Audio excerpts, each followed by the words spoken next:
ខ្ញុំបាទឈ្មោះយុវរានសប្បាយចិត្តយ៉ាងខ្លាំងទីក្រុមហ៊ុនសាសនសាញបានមកបង្កើតនៅស្រុកនៅក្នុងប្រទេសរបស់ខ្ញុំបាទខ្ញុំមានមោទនភាពចំពោះក្រុមហ៊ុនហើយនឹងទិដ្ឋផលដែលជាខាឡាស្គាល់ផាត់ដែលក្រុមហ៊ុនធ្វើមកឲ្យស្ត្រីនៅក្នុងប្រទេសខ្មែរនេះតែមានលោកស្ត្រីច្រើនភាគច្រើននៅក្នុងប្រទេសខ្មែរហើយដែលមានបបរកញ្ញា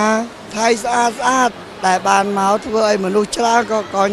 ហើយជាពិសេសប្រពន្ធខ្ញុំបានកើតជាលោកស្ត្រីខ្ញុំបានឲ្យប្រពន្ធរបស់ខ្ញុំប្រើខាឡាផាត់ដែលជាណាំល្អដែលកែលោកស្ត្រីឲ្យជាបានសូមនេះខ្ញុំសូមអរគុណអគ្គនាយកក្រុមហ៊ុនតាសន្សាងសូមអរគុណច្រើនបានទេបងអត់អីបានទេ